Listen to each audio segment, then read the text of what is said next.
एक तरफ दुनिया की सबसे बड़ी फौज, सबसे गहरा जासूसी नेटवर्क और सबसे ताकतवर हथियार, और दूसरी तरफ एक ऐसा मुल्क जो 10 साल से अपना पेट्रोल भी पूरी कीमत पर नहीं बेच सकता, जिसके बैंक अकाउंट्स दुनिया भर में बंद हैं, जिसके सिटीजन्स वीजा के लिए लाइनों में खड़े रहते हैं।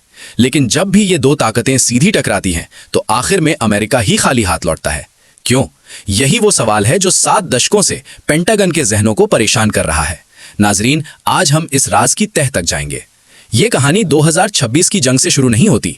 ये शुरू होती है 1953 में, जब CIA ने ऑपरेशन एजैक्स के जरिए ईरान के मुंतखब वजीर आजम डॉक्टर मोहम्मद मुसद्दिक का तख्ता उलट दिया। मुसद्दिक ने क्या किया था? सिर्फ इतना कि ईरान का तेल ईरानियों का होना चाहिए। बस इसी एक जुमले की सजा में अमेरिका ने उन्हें हटाकर शाह ईरान को तख्त पर बिठा दिया। शाह ने 25 साल तक सख्ती से हुकूमत की और उसी दिन से ईरानियन कौम के दिल में एक ऐसी आग भड़की जो आज तक बुझी नहीं। 1979 में वही आग तूफान बन गई। आयतुल्लाह खुमैनी वापस आए, अमेरिकन एम्बेसी पर कब्जा हुआ, 444 दिन की यरगामाली हुई और एक नारा गूंज उठा जो आज भी तेहरान की दीवारों पर लिखा है, शैतान अकबर। इस दिन से ये जंग सिर्फ सियासी नहीं रही, ये अकीदे की जंग बन गई। 28 फरवरी 2026 को अमेरिका और इसराइल ने मिलकर एक गैर मामूली हमला किया। हजारों मिसाइल्स और हजारों टारगेट्स को निशाना बनाया गया। ईरान का फिजाई दिफा नुकसान में आया, बहुत से कमांडर शहीद हुए। दुनिया हैरान रह गई, क्या अब ईरान टूट जाएगा? नहीं। अमेरिका की 4 शर्तें थीं। पहली, यूरेनियम अफजूदगी बंद करो। दूसरी, अपने प्रॉक्सीज की मदद बंद करो। तीसरी, मिसाइल प्रोग्राम खत्म करो। चौथी, हुकूमत तब्दील करो। इनमें से एक भी पूरी नहीं हुई। अमेरिका ने जंग लड़ी लेकिन मकासद हासिल ना कर सका। मगर क्यों? इसका जवाब सिर्फ दुश्मनी में नहीं, बल्कि ईरान की उन छुपी ताकतों में है जो दुनिया को नजर नहीं आती। पहली छुपी ताकत, मोज़ेक डिफेंस। इस डिफेंस सिस्टम का कोई मरकज नहीं होता। अगर एक हिस्सा तबाह हो जाए तो बाकी निजाम काम करता रहता है। जब 2026 में ईरान के सुप्रीम लीडर शहीद हुए तो मजलिस खुबरागान ने चंद घंटों में नया रहबर मुंतखब कर लिया। एक जनरल का कत्ल पूरी मुकावमत को खत्म नहीं कर सकता। ये वो हकीकत है जो पेंटागन बार बार समझने में नाकाम रहा। दूसरी छुपी ताकत, माशी जंगे इस्तिनाफ। अमेरिका एक पेट्रियट मिसाइल पर तकरीबन $20 लाख खर्च करता है, जबकि ईरान का शाहिद ड्रोन सिर्फ $20,000 में तैयार होता है। एक ड्रोन गिराने के लिए अमेरिका को 100 गुना ज्यादा खर्च करना पड़ता है। ये सिर्फ फर्क नहीं, ये स्ट्रैटेजी है। जब दुश्मन का खजाना खाली होने लगे तो जंग खुद कमजोर पड़ जाती है। तीसरी छुपी ताकत, मुकाविमत का महवर। ईरान अकेला नहीं लड़ रहा। लेबनान में हिजबुल्लाह, इराक में हश्द अल-शाबी, यमन में अंसारुल्लाह और सीरिया में मुदाफियान हरम। ये एक नेटवर्क है, एक जिंदा सांस लेता हुआ नेटवर्क।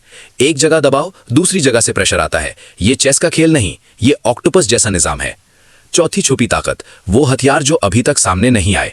ईरानियन कमांडर्स के मुताबिक उन्होंने सिर्फ 25 से 30% मिसाइल सलाहियत इस्तेमाल की है। बाकी आर्सेनल अभी भी महफूज है। कुछ ऐसे AI बेस्ड सिस्टम्स भी हैं जो अभी तक दुनिया के सामने नहीं लाए गए। जो नजर आ रहा है वो सिर्फ एक हिस्सा है। लेकिन नाजरीन, ये सब मादी ताकत है, असली ताकत कुछ और है।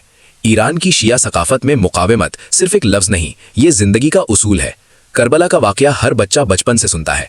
इमाम हुसैन अलैहिस्सलाम ने जब करबला में 72 साथियों के साथ लाखों की फौज का मुकाबला किया तो उन्हें पता था कि वो शहीद होंगे, फिर भी झुकने से इनकार किया। ये वो सबक है जो नस्लों तक पहुंचता है। जब एक कौम मौत से नहीं डरती तो उसे कोई नहीं हरा सकता। ईरान के रहनुमा अक्सर कुरान की इस आयत का हवाला देते हैं, और तुम कमजोर ना पड़ो और ना गमगीन हो, तुम ही गालिब रहोगे अगर तुम मोमिन हो। ये अल्फाज सिर्फ मस्जिदों तक महदूद नहीं, बल्कि फौजी इदारों तक महसूस किए जाते हैं। और फिर वो पहलू जो सबसे ज्यादा हैरत अंगेज है, 2026 की जंग के दौरान एक अमेरिकन रिपोर्ट में ये बात सामने आई कि ईरान ने मीडिया फ्रंट पर बढ़कर परफॉर्मेंस दी। सोशल मीडिया, बॉट्स और डिजिटल टूल्स के जरिए उसने मुस्लिम दुनिया में अपना नैरेटिव मजबूत किया। ये बात खुद उनके अपने इदारों ने तस्लीम की। तो आखिरी नताइज क्या रहे?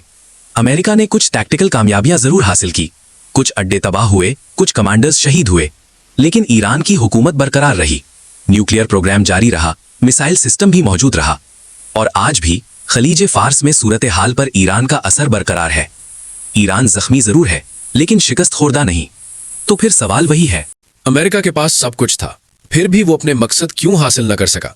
जवाब सीधा है, अमेरिका ने सिर्फ मादी ताकत पर भरोसा किया, जबकि ईरान ने रूहानियत, सब्र और आइडियोलॉजी को अपनी बुनियाद बनाया। ऐसी ताकत जो ना बॉम्ब से खत्म होती है, ना सैंक्शन से। नाजरीन, ये सिर्फ ईरान की कहानी नहीं, ये हर उस कौम की कहानी है जो अपने अकीदे पर खड़ी हो जाए। और अल्लाह ने तुम्हारी मदद की, ऐसी मदद जो तुम देख नहीं सकते।